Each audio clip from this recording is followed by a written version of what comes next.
Hi, Balaji. So today we have... Good evening. Good evening. Namaskar. Today we have assembled to celebrate together Deming's Day. And it was very nice of you, my mentor, Mr. Balaji sir, to come and give me this opportunity. As you're taking me forward in this 12 days to Deming, I'm so happy that you joined me and we can talk about Deming. And you have been very close to the family. You have been close to Diana and your son Kevin, if I'm not mistaken. So great to have you, and thanks a lot again. You're my guest of honor, sir. Thank you so much, sir. And there are some the adjectives you're using. Yeah, I said the adjectives you're using. I told you I'm not very used to it. Such flowery words, anyway. I'm going to say you're a mentor, and we follow the Gurukul tradition from India. And so you're a guru to me, and you would come and explain the right meaning of guru at the end of this show. But as far as I'm concerned, I respect you as a guru. So here we go. I'm sharing the screen with you. Yeah. Okay, now I did say I'm sharing the screen. So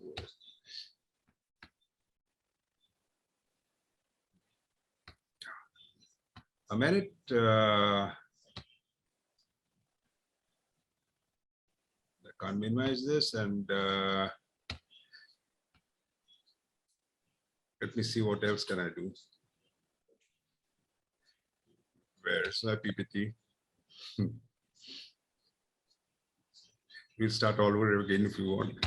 Wait, I'll do something over here. Where do I go?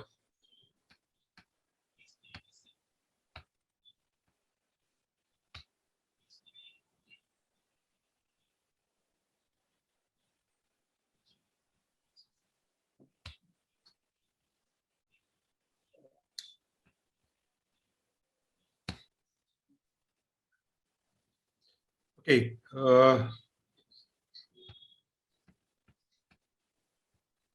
So today being Deming's Day, so here we have 1900 ushered in a century and a genius Dr. Edward Deming. Yep. And we call him a genius. So for today's show, we have my guest speaker, Mr. Balaji. And as you can see over here, Mr. Balaji is my mentor. And he is taking me through 12 days to Deming. It's an active learning course developed by Henry Neve. It sounds 12 days, but one day, it's about 3 months since I started, and to absorb one day, Mr. Balaji. Yeah. I mean, this is an absolute deceit. Sorry to use that word, deceit. 12 days is not 12 days. I wouldn't know. I mean, I completed one day, and you gave me permission to move on to the second day, which I have not been able to move on to the second day because I'm still absorbing the material that has been so beautifully developed by Henry. It takes time to absorb it, and it is, you read it the first time, you think that you know, and then you shut it, and then you say, do I really understand what he says? So I go through that, and a lot of post-its, as you can see, I still have it here with me with a lot of post-its. Oh my God. Okay. And, okay. Right. Yeah, that's incredible. That's exactly what it was very nice to you. Yeah. It is very nice of you to have agreed to mentor me. You know that I started this course in Canada with Andre, right? Right, Andre, yeah. Andre. Andre, And yeah. I registered for it, and Andre said, "Hey, doc, you know what time is it in India?" I said, "What happened?" "You got to start this course at 3 o'clock in the morning. Are you sure you want to do it?" I said, "Yeah, I want to do it." "You can't do it," he said. He said, "I'll give you an alternative called Mr. Balaji Reddie." I said, "Fair enough. Where is he?" He said, "Pune." I said, "I'm in Bombay, just 2.5 or 3 hours drive." And that's how, I say this is all certain divine intervention, that I was to meet you. I met you, and thanks a lot I met you. I'll understand Deming. I mean, I have not understood him yet, but this course, I think, I don't know when 12 days are going to get over, but I've started. Thanks a lot again, Mr. Balaji. And thank you so much. Thank you. So, Mr. Balaji, the proud founder of the Deming Forum of India, we are aware of certain historical background as to why you thought of Deming. How did you get into Deming, and then you formed the Deming Forum. Can you talk to us a little about it? Yeah, sure. Actually, I'd like to take you back about this day, 14th of October. In 1995, right, I registered for this course. It was the first ever course in India on quality, a proper curriculum. It's called a postgraduate diploma in quality management. Simultaneously, there was another course that was being done through correspondence by the All India Institute of Management Studies in Chennai. So I had a choice: should I do this, by correspondence, or should I do the one which is here in Pune by going in person? And the person who pushed me into this, taking up the course, and she said, "You need to go in person." That is my wife. She said, "You got to go there in person and do the course. And this correspondence, you can do it in, like an additional thing. You can keep it going in parallel." And I think that was the best thing I did. Now, this course started, I think, around July, or if I remember right, July end or August first week. They began this course. And I had made a trip to Bangalore in the month of September on some family, there was some family issue that came up. And that's where I bought my first book on Deming, The Deming Management Method by Mary Walton. Because among all the teachers, all the learning that I got in college by then, we were learning about the works of the so-called pioneers in the subject. So there was Deming, there was Durand, there was Crosby, there was Feigenbaum, there was Ishikawa, and we were being exposed to all of this. But somehow I felt as though Deming was not giving solutions. He was asking questions, whereas the others were giving a kind of solution. Even the 14 points were a big puzzle to me, and I knew I had to do a little more reading. So in this book, that's where I saw 14th October 1900, and I said, I'm in September, so when I get back to college, I'll tell them about this. And so it was a Saturday, I remember, 14th October 1995, and I was sitting in the classroom, and we used to have evening lectures.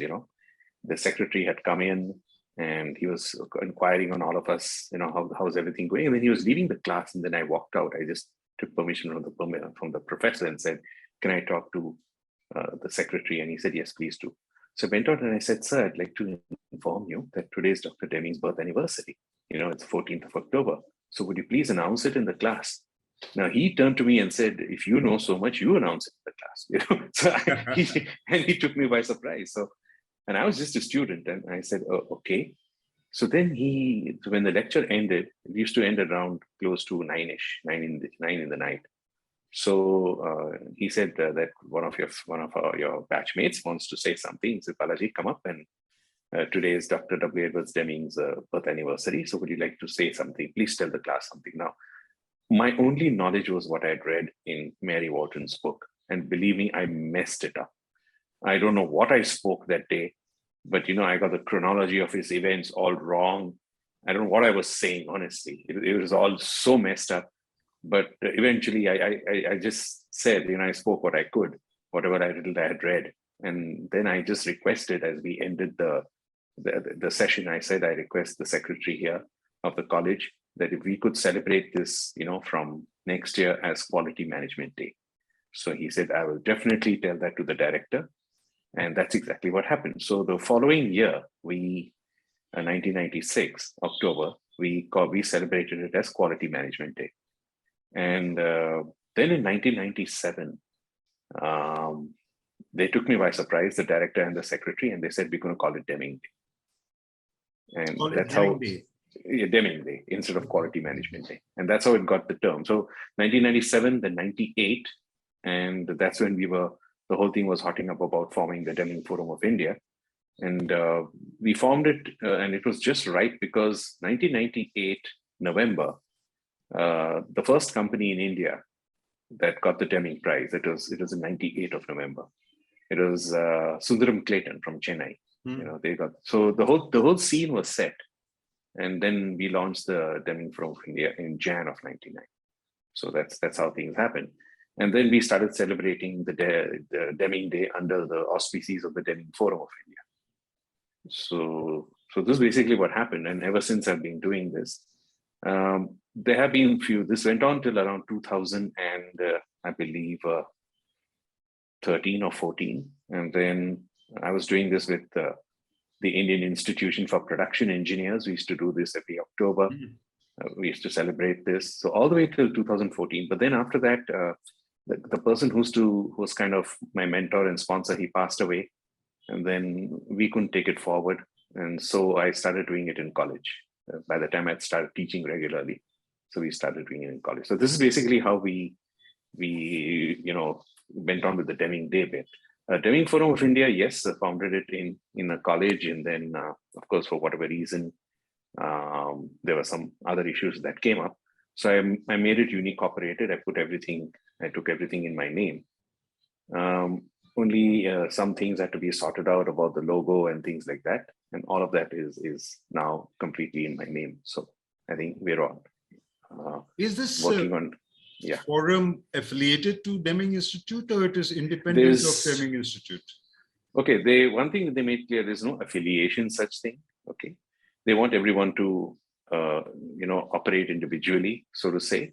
But I use the word acknowledgement and guidance. These are the two words I use. When I established it also, I said this is with the acknowledgement and guidance of the W. Edwards Deming Institute. They knew, everybody in the Deming Institute were aware. In fact, during the earlier Deming Day celebrations, I got letters from Dr. Deming's younger daughter, Linda Deming. She had sent a letter once, to read out to the audience. And 1999, I think Diana sent me a letter to read out to the audience. So that was the first time I interacted. Of course, it was only in letters. The first time I met her was in 2002. Oh, sorry, February of 2002. By the time the Deming Forum had already been established for a couple of years, and that's when I interacted with her for the first time. But you have you are associated with Deming Institute. Yes. As in you per se. You are. You have some. You don't have a membership. I forgot the title that you associate yourself with. No, it's part of the advisory council. So yes. You're on the advisory council of yes. Deming Institute. Great. That's correct. This is off the cuff. When you met Diana, did you ever ask her what her father was like? Any queries? Anything you can share? Oh my God! There was something that happened. I don't know how I'm going to say this. I normally choke up when I talk about this. It just occurred to me. I mean, this is not, this is not structured or state managed. So I could take liberty with you. Yeah, sure. No, there was something that happened, and when I speak about it, normally I kind of choke up. So I hope I keep myself sane right now. You see, I was making a presentation. There was a Deming research seminar in 2002, which was part of they had a Deming Scholars MBA program, by the way, a two-year program in Fordham University, which had to fold up later on for want of, I think, sponsors or something like that. But anyway, that's a different story. So they used to conduct research seminars every year, right? And that year they made it open for people all over the world. So I just sent in my paper called Deming and Ecology. I was trying to bring in the concept of living systems and trying to use profound knowledge to decipher those systems. And I wrote a paper on that. So this was the works of a scientist, a Greek physicist, Fritjof Capra, if you heard of this man. Wrote some fantastic books called The Tao of Physics and The Turning Point, The Web of Life, and The Hidden Connections. So these were like each book better than the other, right?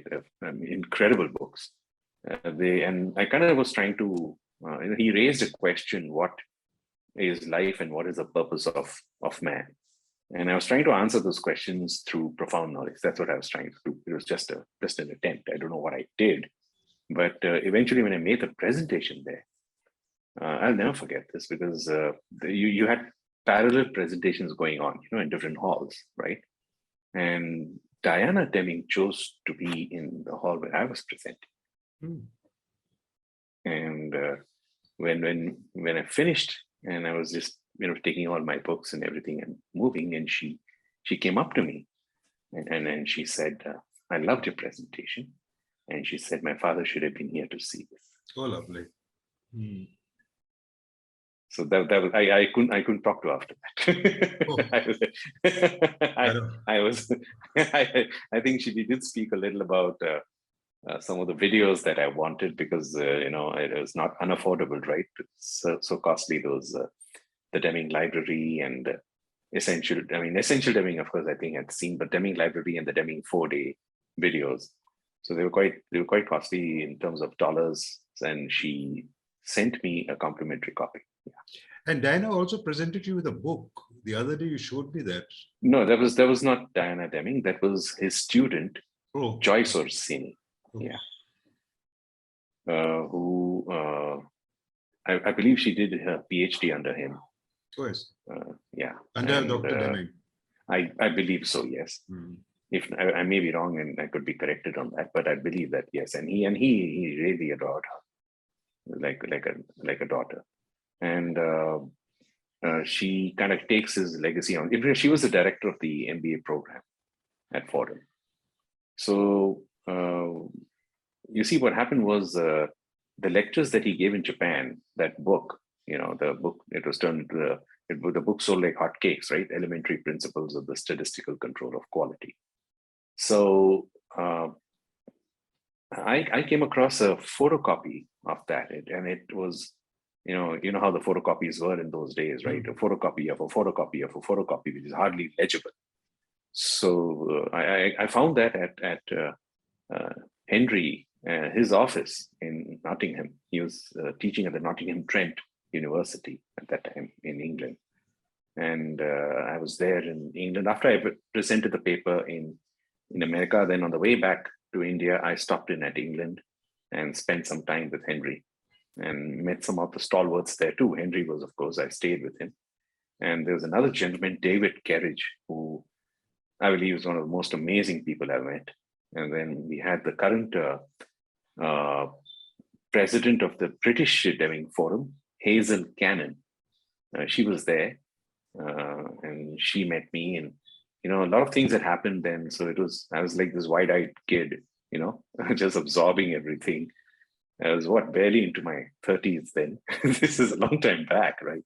So it was all too exciting for me. Too many things happened between 1998, 99, then 2000.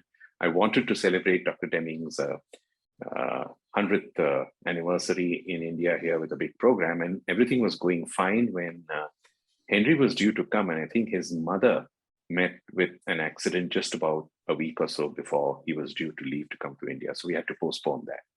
So that we postponed to 2001. And then this happened. And then I went to to America in 2002. So those things happened one after the other. And on that trip in 2002, not only did I meet Diana, and of course I was at Fordham University, I also met Dr. Jiran then. Yeah, the same trip. On that trip, I met Dr. Jiran. And people had told me, here in India, we have this big misconception that the two but at loggerheads and they wouldn't get along or something like that. When I met him, I discovered something far from the truth. And even Joyce told me that's rubbish. She said that they were very good friends. They may not have, the camaraderie like backslapping or some rubbish like that. They didn't have that kind of a relationship, but there was mutual respect and they regarded each other very well.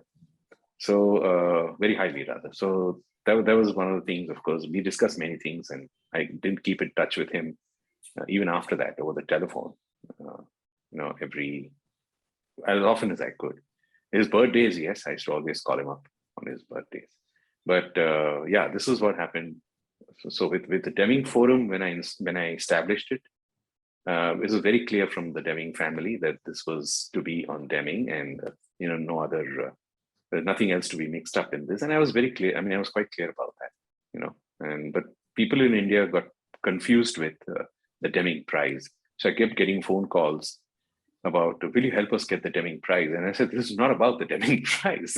I'm teaching, the Deming philosophy, the Deming approach, not on the Deming Prize. I use the word the Deming approach because some people call it the Deming method.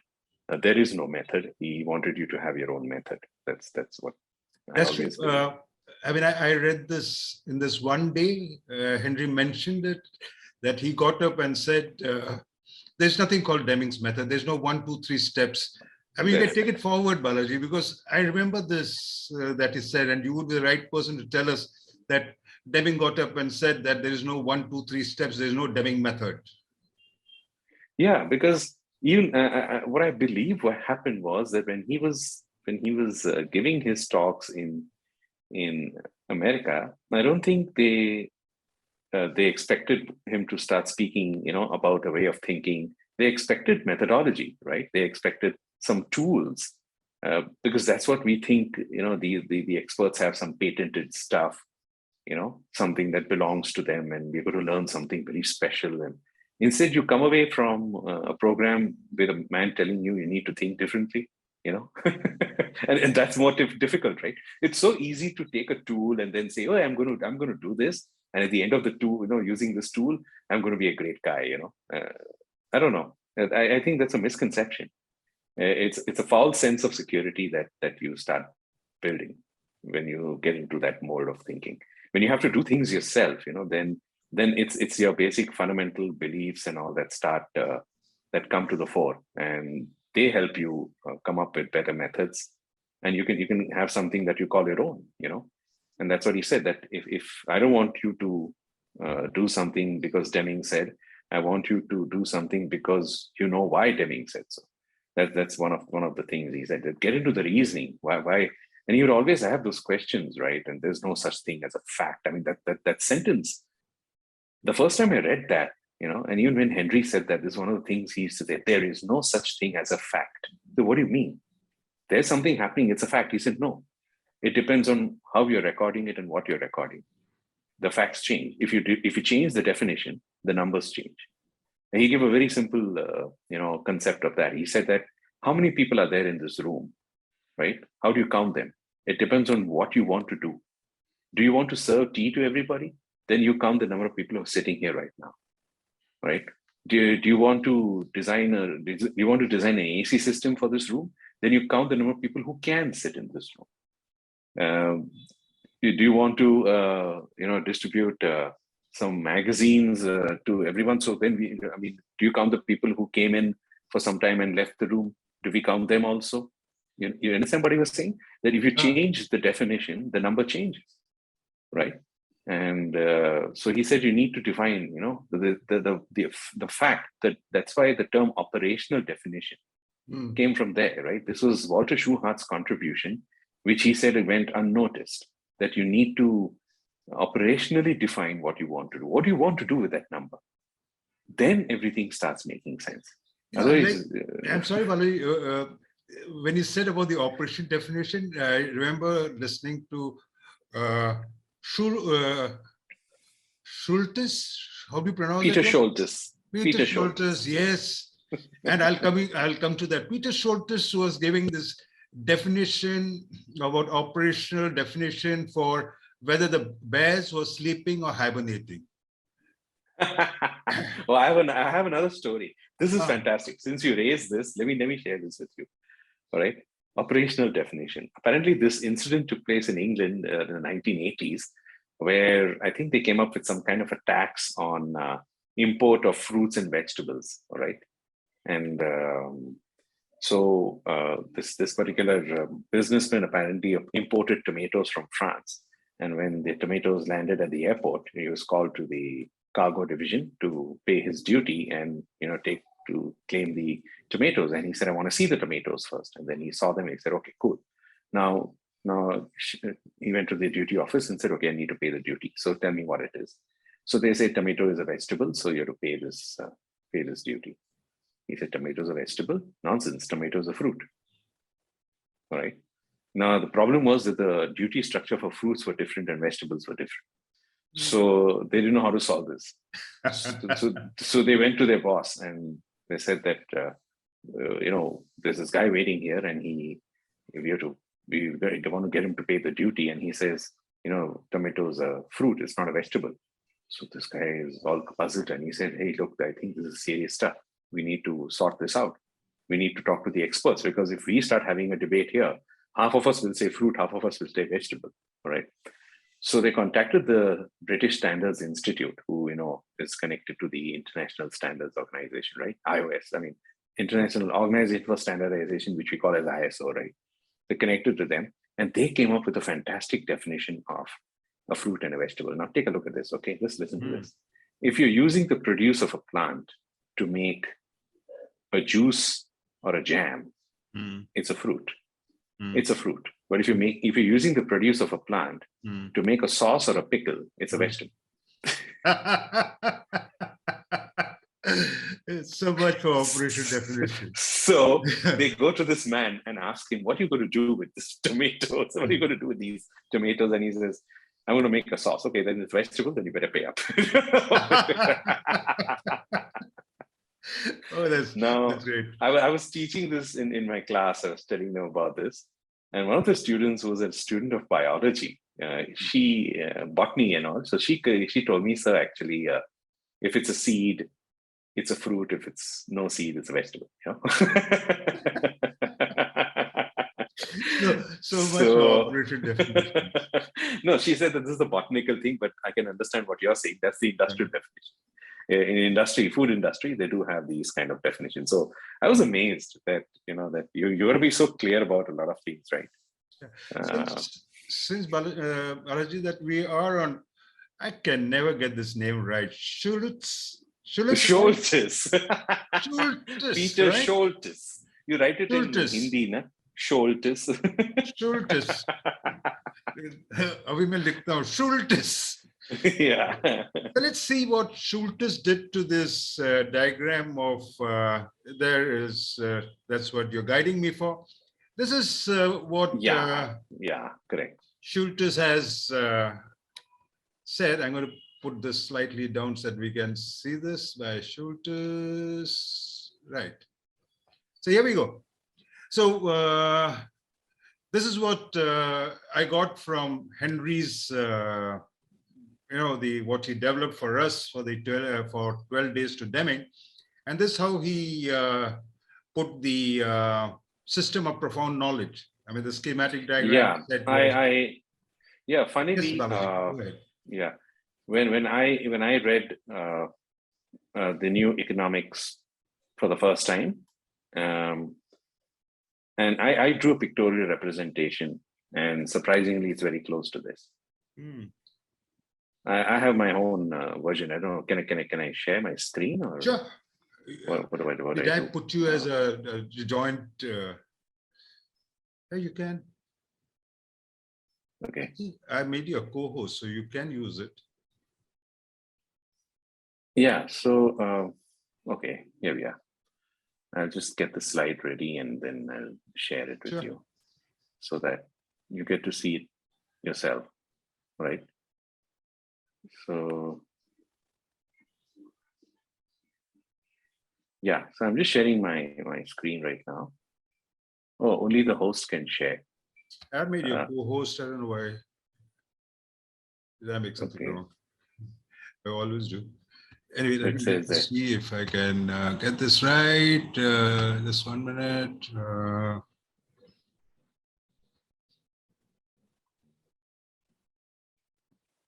Just 1 minute. I'll just make you a co-host here itself. Okay, what I'm going to do is I'm going to make you the host right now and then make a co-host. Right, here we go. Yes, you're through. Oh, am I? Okay. Yeah. Okay, yeah, right. I can. Okay, I'm sharing my screen. Okay. Right, so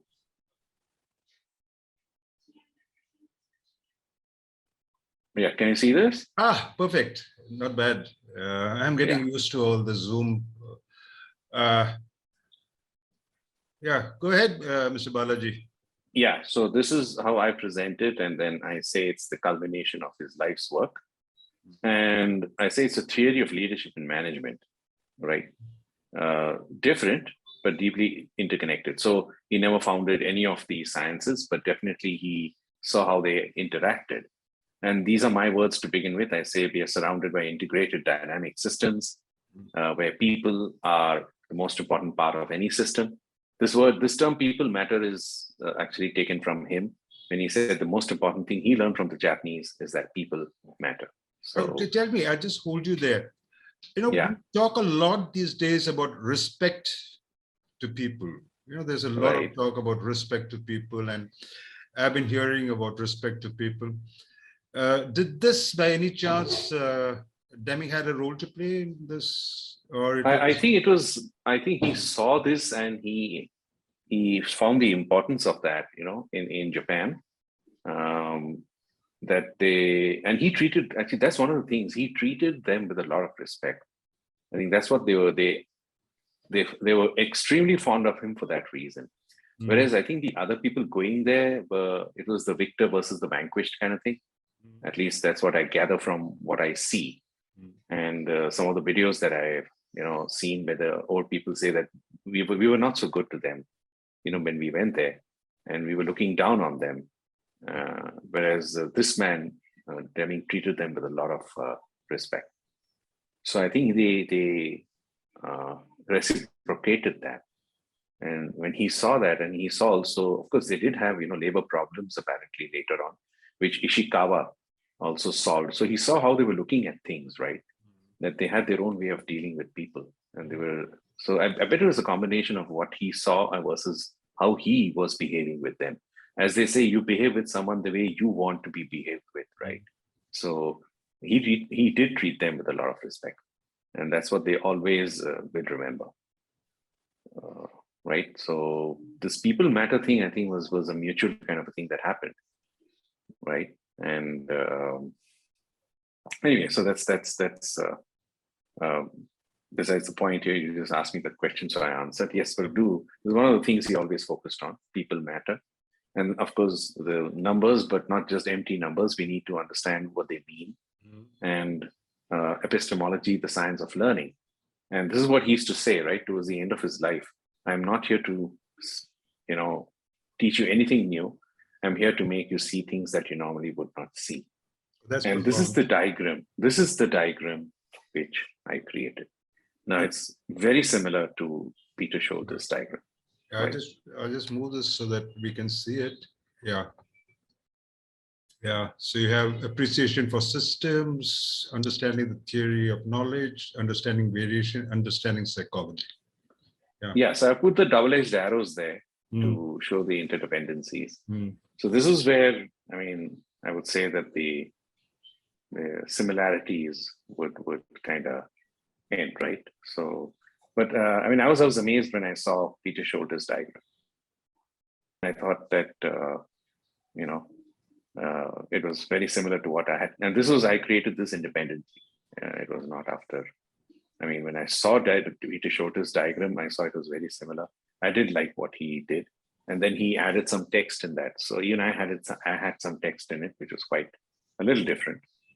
So let's talk about each of these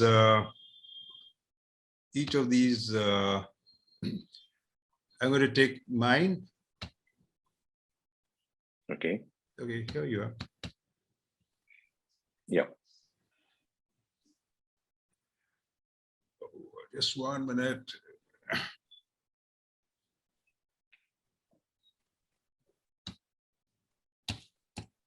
Yeah, here we go. Yeah. Right. So this is what Henry had written. I mean,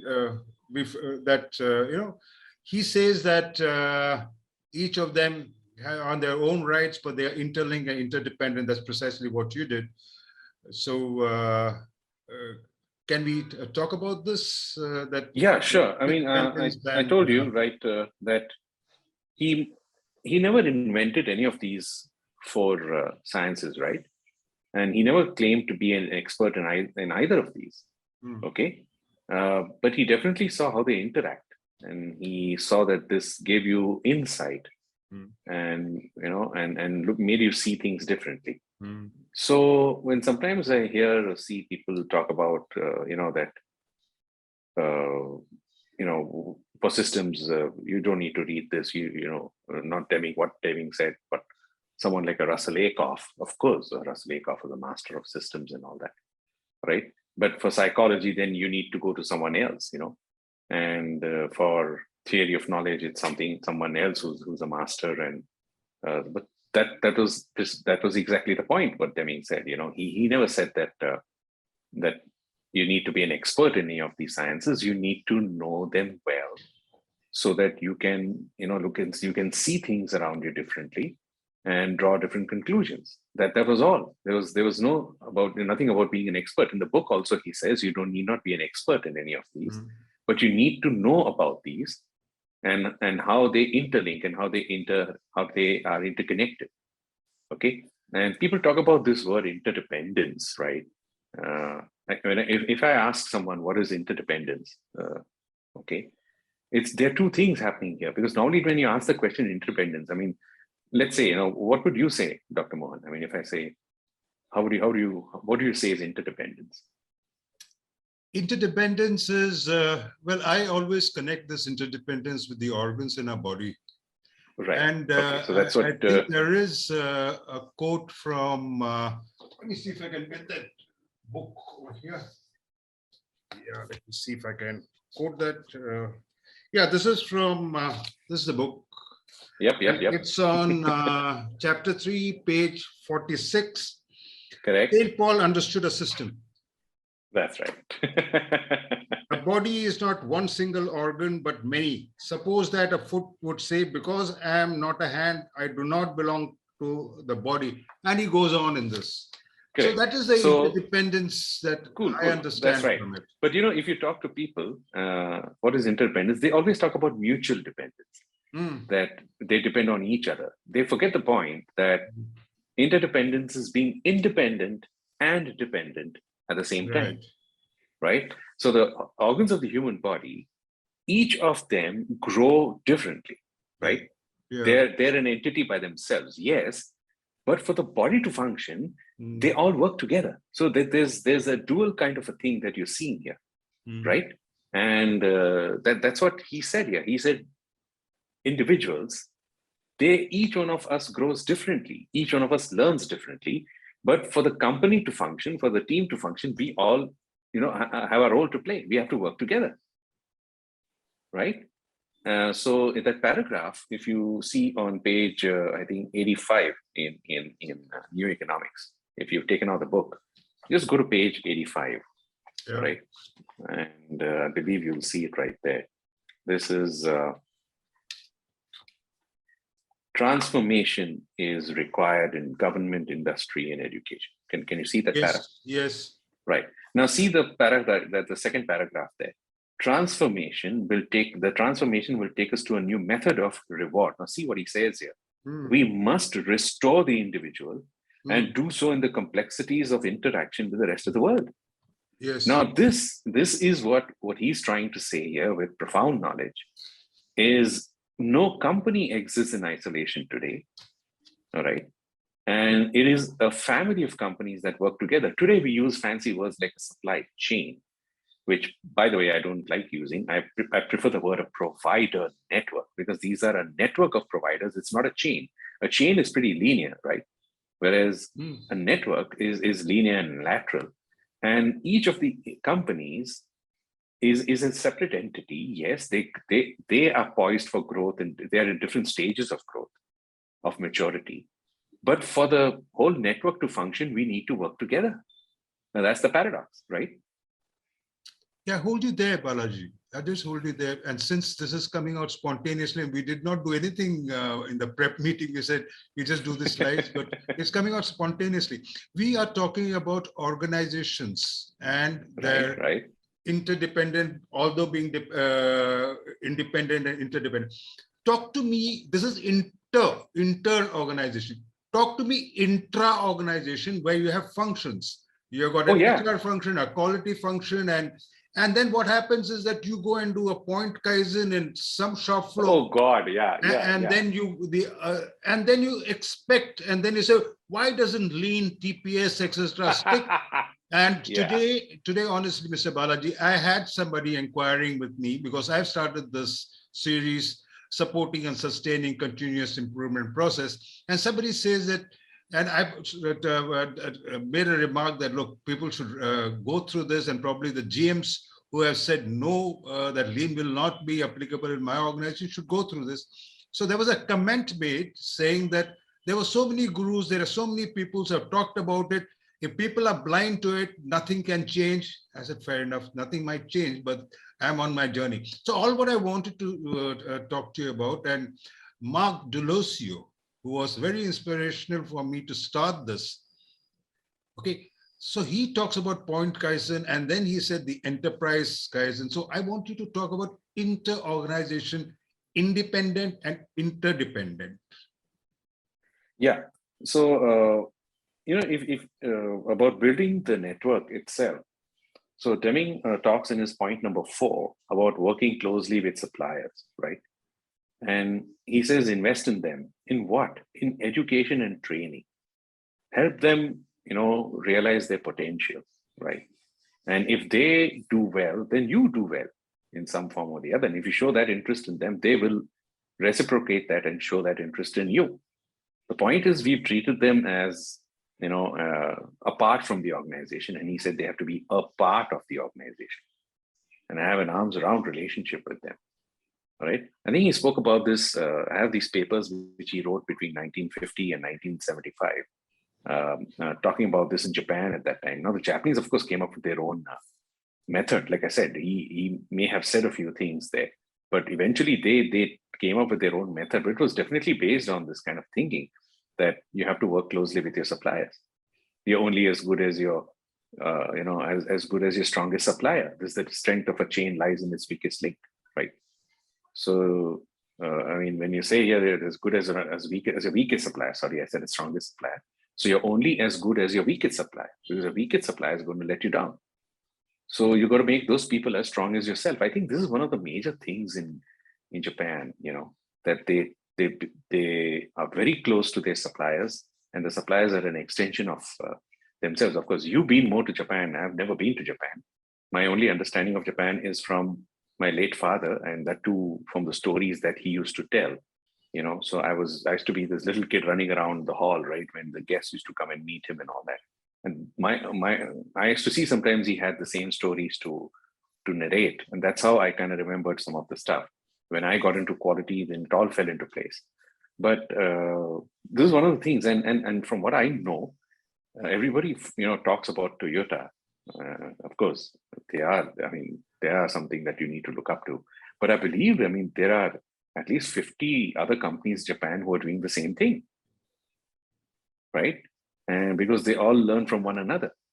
And I think Toyota is the only one that's getting documented and coming out in front. And quite frankly, they don't bother. I think that the whole approach there is quite different. And even their suppliers like Denso, because my father worked in a company called Showa Electric. I believe they were an eventual Deming Prize winner in 1965. But they each one of them has similar systems. They learn from one another. So it's quite a different it's interdependent. How can I put it? You can't put a number in it, right? You can't really explain it, but that's the way it is. We don't have that kind of thing here, right? We tend to the rugged individual, the cowboy riding into the sunset, right? That kind of mentality. It's about me and I'm all alone, right? I mean, you talk about the superstars, the actors or something, and they believe that they're the ones who are, they get paid the highest. And what if while shooting, the cameraman decides not to turn on the camera? What are you going to do, right? I mean, you're going to beg him. I mean, what are you going to do, right? You won't even know where the camera is focused. Exactly. So coming back to the organization within the organization, the same thing as what we talked about, that each organ or each system in our human body can grow at their rate of improvement or growth, but they're all, although independent, they are interdependent. So anything happens to one function will affect the other function. So absolutely, coming to an organization, you start a lean initiative and you do heroic deeds on the shop floor, but the finance doesn't get involved, the HR doesn't get involved, only the quality and the operations get involved, and then the organization gives up hope that nothing is happening because the finance gentleman does not get it on his what you call that, they do the profit and loss account. It doesn't show over there. And Mark Deluzio would be talking to us about lean accounting. But I want to take on this of speaking of the same thing, that it doesn't happen. It happens in one thing. It doesn't happen for the organization. Yeah, I think the thing is, before we embark upon anything like this, okay, you want to bring in a change, do we have enough knowledge of our entire organization right now? I think we should sit back and ask ourselves the honest question. That do you really understand your company? I mean, have you seen it in its entirety? Have you seen who depends on, what depends on which process depends on which process? Have you ever seen that? It begins with the customer. It begins with the customer, and we forget that. So when you are bringing in that change, you want to embark upon something, like I said, you want to do something for your company, the first question you ask is, who's going to benefit from this? Am I doing for my benefit? Do I want to show myself in good light in front of the big guys here at the top? Are we doing it for the company to do well? For whom? What's this for? What's all this for? And once you identify what it is for, I think then everything starts falling into place. The point is, we're not doing that. We're not doing that. And we mess up. We mess up badly in that respect. So great. You know what? You caught me. Okay. Anyway, I enjoyed it. Now I'm going to use that on somebody now. Okay, let's see what this is a psychology part, and this is what Deming believed in, and this is what you have contributed to the Henry's book, which I am following, the script that I am following. This is your contribution. You talk about the psychology part of Deming systems of profound knowledge. Correct. Let me hear you on that. Okay. This comes from actually the theory of knowledge, okay, where he says that all of us are born with a system of learning, right? And it's we are very inquisitive. If you talk to children, they always ask questions, and based on the questions and the answers that they get, then they construct further sentences, and their understanding of the world is built around the questions that they ask, right? And I've seen these children ask questions. There's so many questions. Why is this like this? Why is that like that? Why is the sun, hot? Why is the apple red? Right? And we have funny answers to give them. And then, of course, when they grow up, then they realize why it is all happening. But that inquisitiveness is there. But somehow, I think it's crushed. Okay, by maybe teachers in school who want the children to give answers to some pre-patterned questions. Okay, I'll just hold you there. I'll tell you why. Because you did catch me on for who the cup of tea is made. And now let me explain this part of it. Since I have been trained by Jackie Schiff, who worked with Dr. Eric Byrne on transaction analysis. No, Wow. no, come on, come on. I didn't know for whom the cup is made. So let me tell you this. That, Okay. Eric Byrne did say that we're all born with a free child. And as we get parental messages from any parental sources, it can be the biological parents, students, etc., we move from the free child to the adapted child. So the child ego state, which is there, he has divided into the free child as we are born, and then we adapt and we get the adaptive child and there is nothing plus or minus or good or bad about any of these. It is what is appropriate and not appropriate at that point of time. So I just made up for that cup of tea for whom it is made. Over to you. Yeah, so in that, Deming said that we're all, born with different learning systems. Each one of us has our own learning system. All right. And this was, from a book that he had read, and he was advised by Walter Shewhart to read this book. It's called Mind and the World Order. And from that came what we know today as, the plan, do, study, act. It's nothing but a way of learning. It's a way of being, a way of thinking. It pains me to see people call it as a tool. I don't know what to say. It's not a tool, for heaven's sake, and people have gone and put steps there, what is to be done. It's a way of being, it's a way of thinking. You begin with, just let me explain this to you in another way.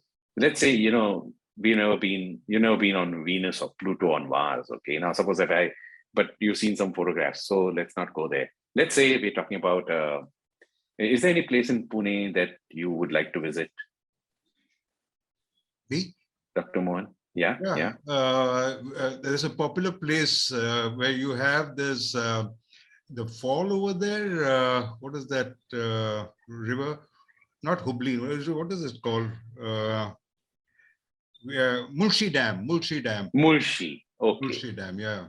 Okay. Now, suppose I were to start describing Murshi to you. You've not been there, right, Dr. Mohan? Honestly, yes, I have been there because we had a you've been center. There. Yes. Okay, then any other place? I'm just saying, where's the place you've not been? In Pune. Yeah. There's one Ganpati temple which I've never visited over there, but that's very famous. There's one over there with this, which has got there's a popular thing that's very powerful deity over there, Ganesh deity. But which one? Which one? Silver doll. I don't know. Silver. I don't know much about it, but is it one of the Ashtabinayak? You're talking about one of the Ashtabinayak? Yeah, one of the Ashtabinayak. Yes. Okay. Okay, I get what you're talking about, but I'm still not clear. Because what I'm trying to say is, if I've been to that place and I start describing it, all right. As I start describing it, you start relating my description to something you already know. Your belief or whatever you know. Okay. Anything. If I'm describing something, don't you do that when I explain to you? Right? You start comparing it to something you already know, and that's what is called as a priori, right? You relate it to something you already know, and you explain. You try to construct something with respect to something you already know, and then when you actually go and see that, it turns out to be slightly different. So the next time your beliefs become a little different. Make sense? So that's exactly how this whole thing. Yeah. So he says that theory is just that. Okay. I think this is causing this to happen. Correct? That's how you begin. So that I think this is causing this to happen is what we call today as the plan. All right. It's not a plan, if you know what I mean. Yeah. I begin with a theory. I think if I do this, I'm going to get this. Okay, let's do this and see what happens. Right. And then I do it. And then I see, hey, something else happens. I'm getting something, but I'm getting something else too. Okay, let me write that down. Now you study. Why did you get that? And why did you not get it? And then you say, okay, so now can we act on this? Can we do it again? Maybe with something, with a few different changes in this. All right. And run through the whole thing again. So, in fact, in Out of the Crisis, he describes this beautifully, very beautifully, which I don't think people have really got. I'll just read this out to you. I think this is when he explains, point number 14, and Which page Let me is just it? read. Yeah. This is on page 74, 75. All right. Now, first of all, he calls it as the Shewhart cycle, which he always called it as the Shewhart cycle. Even in 1950s, when he was in Japan, he called it as the Shewhart cycle. It is the Japanese who called it as the Deming cycle, but Ishikawa very clearly states in his book, Introduction to Quality Control, that Deming very clearly said that we call it as the Deming cycle, but he always corrected us and said, call it the Shewhart cycle. Do not call it the Deming cycle. Right? He always corrected them, because some claims are made that he didn't correct them and he liked it that it recalled after him. I think that's absolute nonsense. He never was like that. So he says very clearly that it's a helpful procedure to follow improvement, etc. But he says the reason to study the results of a change is to try to learn how to improve tomorrow's product or the next year's crop. Planning requires prediction. The results of a change or a test may enhance our degree of belief for prediction and for planning. And he says, step 4 of the Shewhart cycle, study the results. What did we learn from the change? Will lead to either improvement or to better satisfaction of the customer for that stage. But now comes the best part. The results may, of course, indicate no change at all as for now. Yes. And then he says, if the results of a test or the change are favorable, we may decide to go through the cycle again, preferably under different environmental conditions, to learn whether the favorable results of the first cycle were spurious or are valid over a range of environmental conditions, which means, Dr. Mohan, it's unending. Who said that you have to stop? You may have just been lucky the first time you conducted the experiment. You getting what I'm saying? Yes.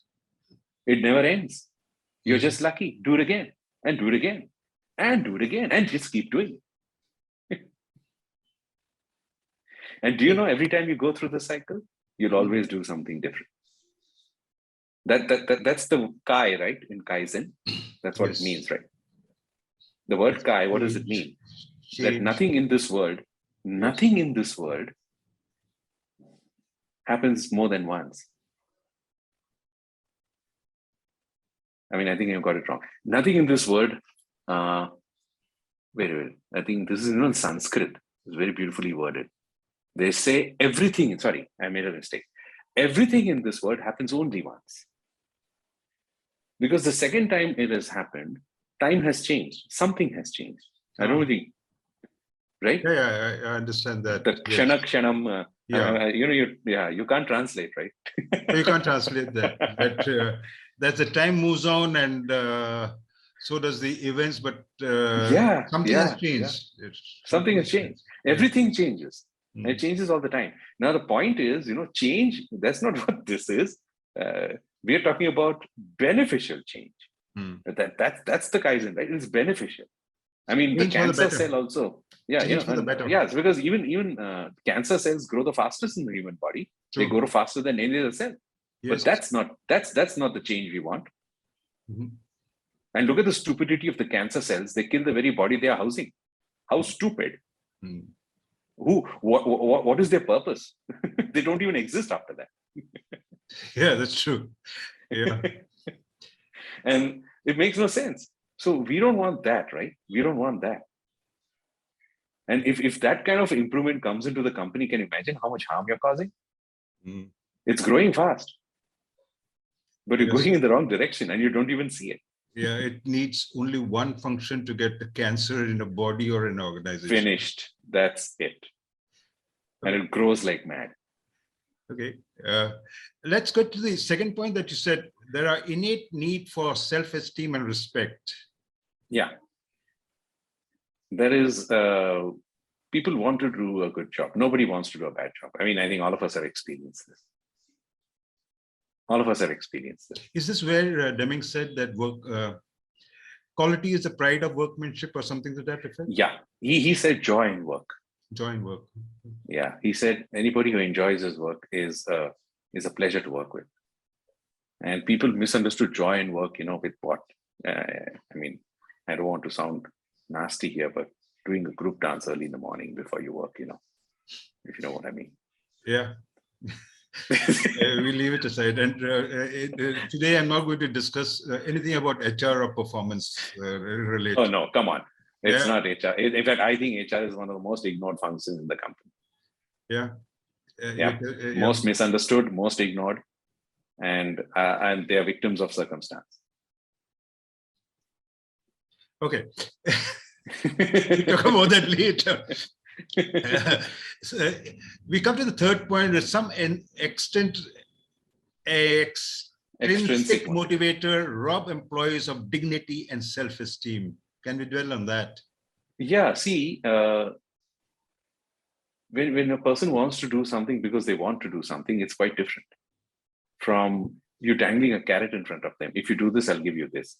You are, okay, it may give you instantaneous results. If you do this, I'll give you that. But over the long run, it's actually harmful, you know? And they start expecting things like that all the time, that what's in it for me? But many times people do this because they feel like doing it, right? And Deming gives many examples like this in his book, where he said that, I mean, you know, when he was in his 90s and all, he was flying all over the world and things like this.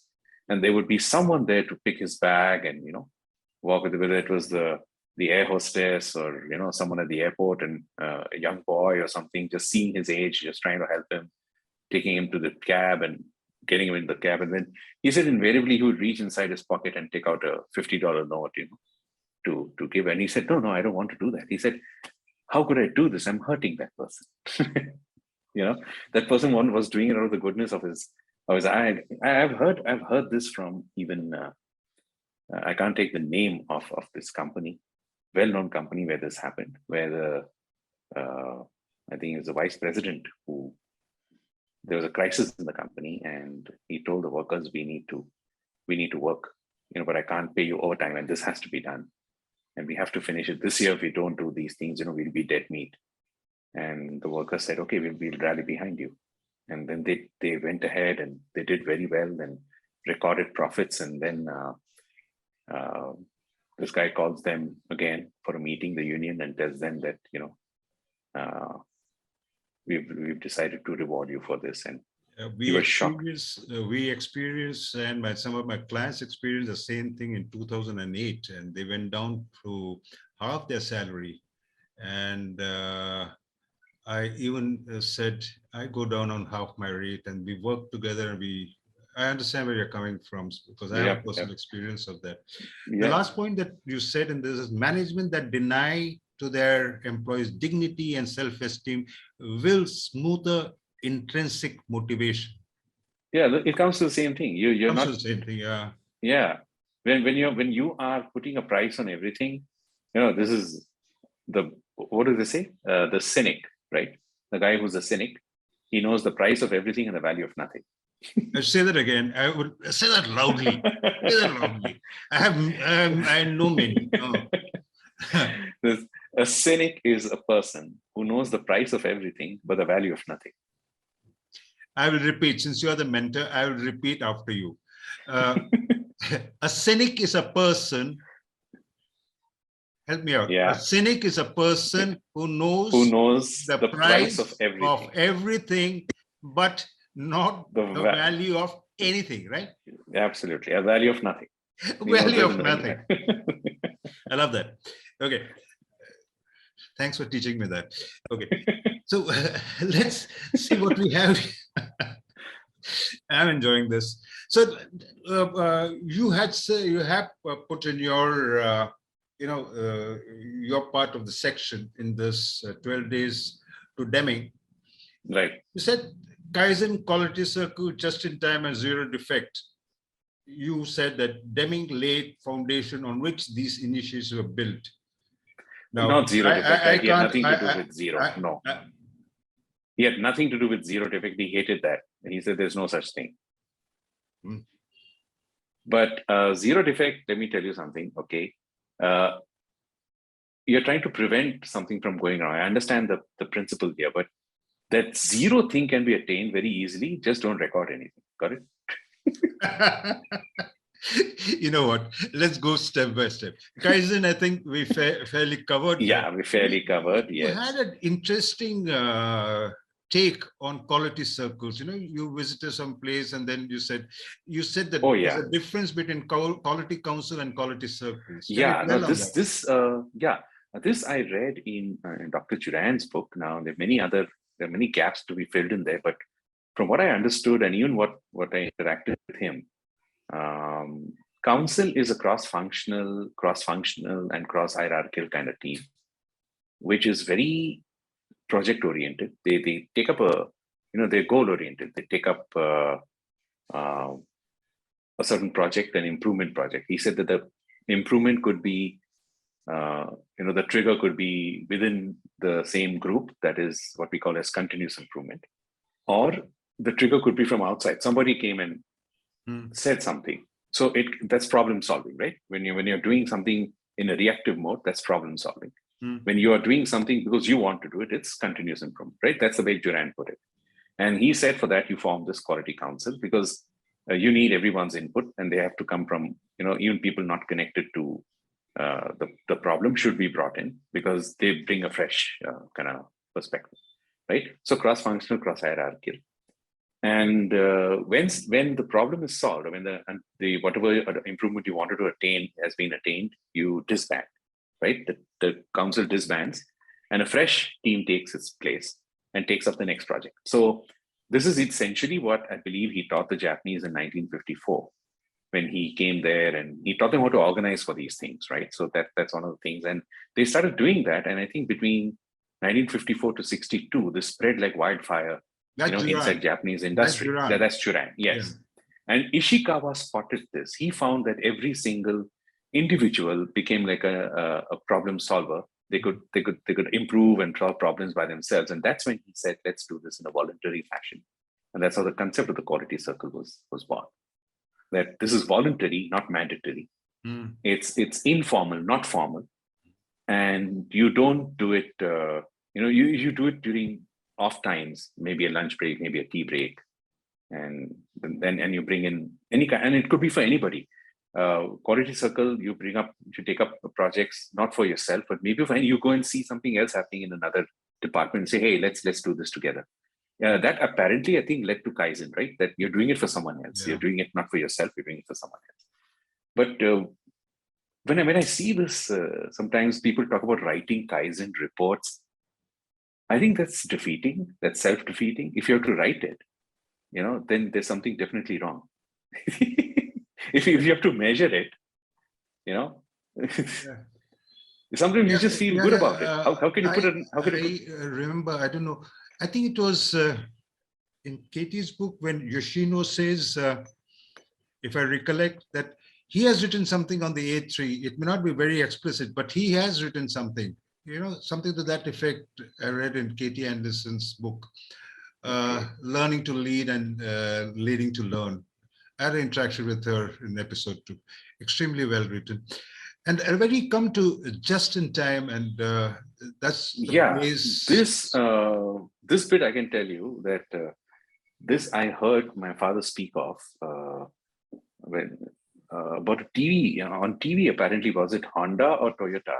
I think it was Toyota itself, Toyota, who had come at that time on television. He was talking about that they're moving on a system where he has learned something. He was inspired by his mother. And because she saw him come late from office, late in the night, 1 o'clock, and eat whatever food was there on the table. And it was not warm or hot or whatever that is. And so he was not finishing the food well.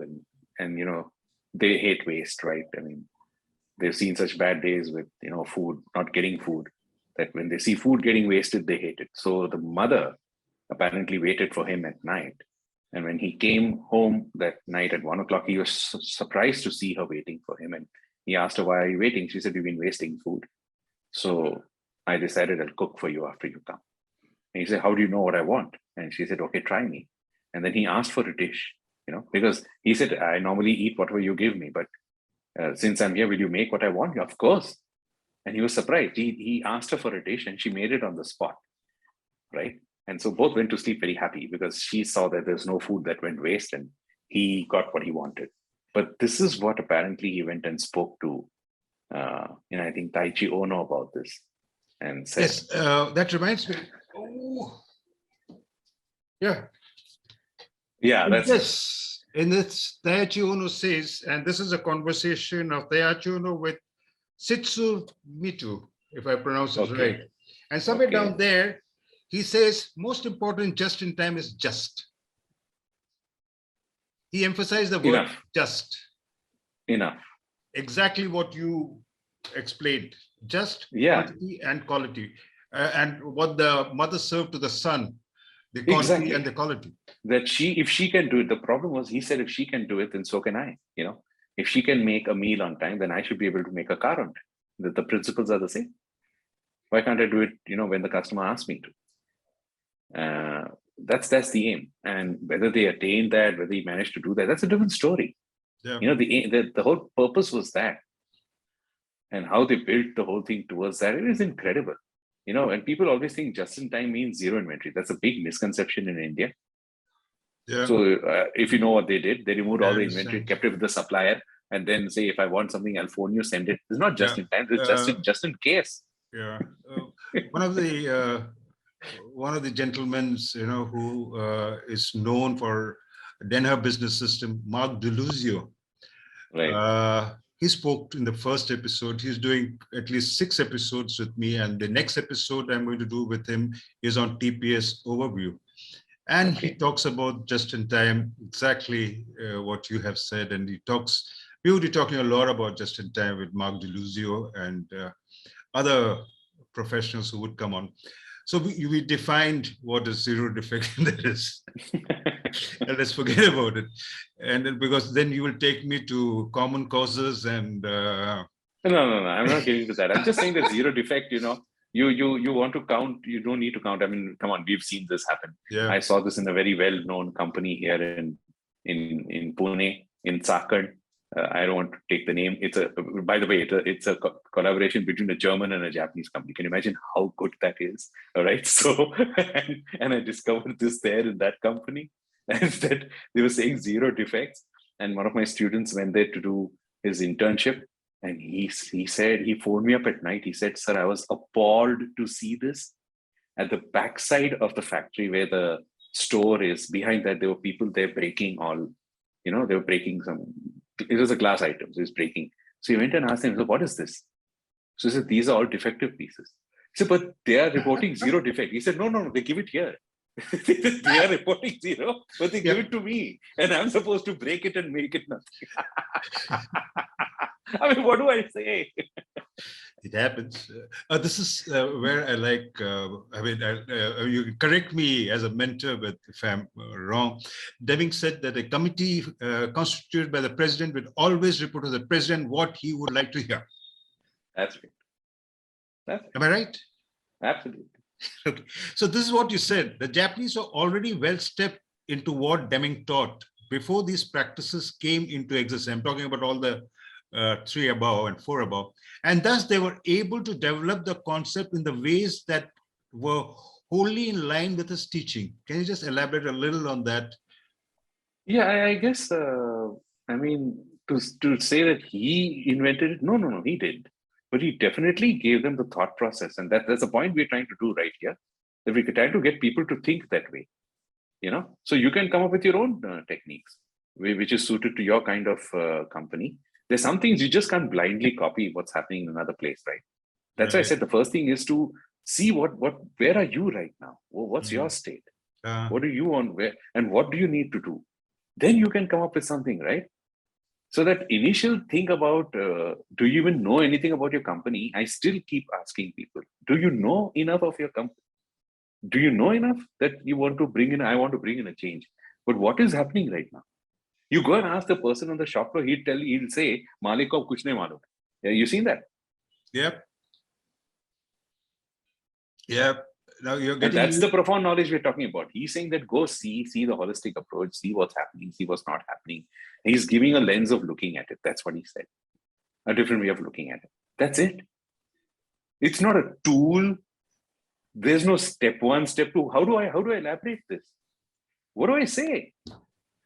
Anyway, you have something to lose. I don't have anything to lose. I've already lost it. So Sorry for my sense of humor. So let's go to the other one. So let's get back into Deming's legacy. You have the Right. appreciation for a system, some knowledge about the theory of variation, theory of knowledge, and knowledge of psychology. Now, here is some quiz for you. Yeah. Okay. Now, I know in Sensei Masaki Imai used to tell me, my sensei used to tell me that according to the principles that they have, you cannot change a single word of what he has taught you for the next 20 years. Okay. In Gurukul system, we have the same thing in India, where what the Guru says, and we can talk about it. When the Guru says, we can't debate with him, we can't say anything to him, we just follow him. So I would like you to answer this question in an Indian context. Now, here you are.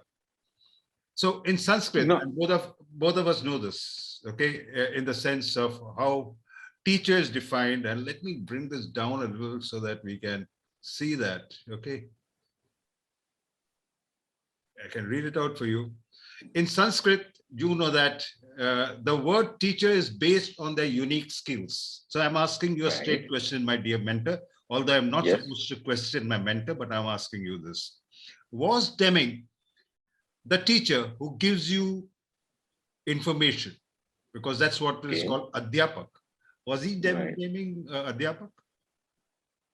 Or the one that imparts the knowledge combined with information, whom we call Upadhyayas? And then you have those who impart skills called Acharyas. And then the ones who are able to give deep insight into a subject, which we call in Sanskrit Pandit. And those ones which are visionary view of the subject and teaches you to think in that direction is called Drishta. And the last, which is often misquoted, is Guru, the one who's able to awaken the wisdom in you, leading you from darkness to light, is called Guru. Now, I'm asking you a question, dear mentor. Permit me to. I have your permission to ask you. Yeah, what do you mean? I mean, first of all, I want to shatter that myth. The Guru was never, the people have gotten mistaken that a doctrine and you can't go against the Guru. Absolute nonsense. I don't think so. Absolute nonsense. And I don't think Deming was like that. With whoever wanted to learn, he said, in fact, he would say, may I not learn from you? And he never made excuses for learning. And if they said, what you said something else yesterday, he said, I'm learning. I'm in a state of constant learning. So I don't think that was true. So I don't think that's true. Where do you place him now? Okay, I would say, generally, I would put him as a combination of a Drishta and a Guru, more of a Guru, because I had a personal experience when I was reading his books. I think I got a good chance to look into myself. So I look at him as a Drishta and a Guru. But if you talk about a subject where he was a Pandit, you know, I think statistics, nobody could match him. I think he was a master statistician. There's no doubt about it. One of the best. So he was a Guru, he was a Drishta, and on the subject of statistics, you said he was a Pandit. Absolutely. Acharya? Skills. No, I think you could maybe learn by watching him or something like that, but I don't think. Yeah, but then he made a clear distinction between training and education. He said training. Oh yeah, I mean, no, that's more of a Drishta, right? Yeah, that was just. So here we go. So we know now. I'm taking your word that Deming, you would categorize him on Deming's day. He was a Pandit, a Drishta, and a Guru. Yeah, I would say he was like perfect. Yep. Well, thank you for that. And it's Deming's day. And thank you for a lovely chat that we had. And I really didn't know how the time flew. I don't know how long it was. We'll see whatever it is. But I enjoyed the conversation with you, and I learned a lot. I mean, in the sense that I have not yet stepped into day 2 of 12 days to Deming, but I learned from this. And this is a lovely thing, actually. What I've written down here is what you told me. The year 1900 ushered in a century and a genius, Dr. W. Edwards Deming. That's what you told me. I put it down. I said he has a turn of the century. Turn of the century. Turn of the century. You told me, I can sometimes change around what Guru said, so I'm using that now. Okay. Okay. Any last word before I stop recording? And thanks again to be here. And it'll be hosted on my LinkedIn. I'll share that with you, and you can help me out by sharing in yours. I've seen a lot of you celebrate every year that I see your post on that. Yeah, I don't make any. I mean, there are two things I always post on LinkedIn, and I think it's become a part of everybody knows me, know that I post. 14th October, I definitely make a post. That's Dr. Deming's birth anniversary. 20th of December is his anniversary of his passing away. And then I have 24th of December, which is Dr. Duran's birth anniversary. And 28th of February is when he passed away. So these 4 days, you'll always see a post from me that I say that it's because of them. And I won't make any excuses for that. These are the only two. I don't. It's not that I disregard anything else, but these are the two whom I thought that made a big difference, at least in my learning. So it's like, of course, I had the good fortune of meeting Dr. Duran in person. Unfortunately, I came to know about W. Edwards Deming after he passed away. So, but being in touch with his daughter and his grandson, more with his grandson, but I've also interacted with his daughter quite a bit. And like I said, that one sentence that she said to me, I literally lived my whole life in that. Yeah. So those 2 minutes were enough for me, And you're in constant touch with Kevin, right? That's regular touch with him. Son. Yeah, we are doing something big. He's really working hard at this. He's trying to make in an online course called Deming Next. Okay. Based on, and he's making it with video. All his old videos, he's trying to sort of brush it up and put it in a contextual format and something good. He's trying to make it affordable in this part of the world as well as in America. America, he's fixed a few rates, but for Asia and Southeast Asia, I told him the economics are quite different. You'll have to think about something different, in this part of the world. So we're working on that. In fact, these two books came because of him. We didn't have any Indian edition, right? So we worked on it and got this going in 2019.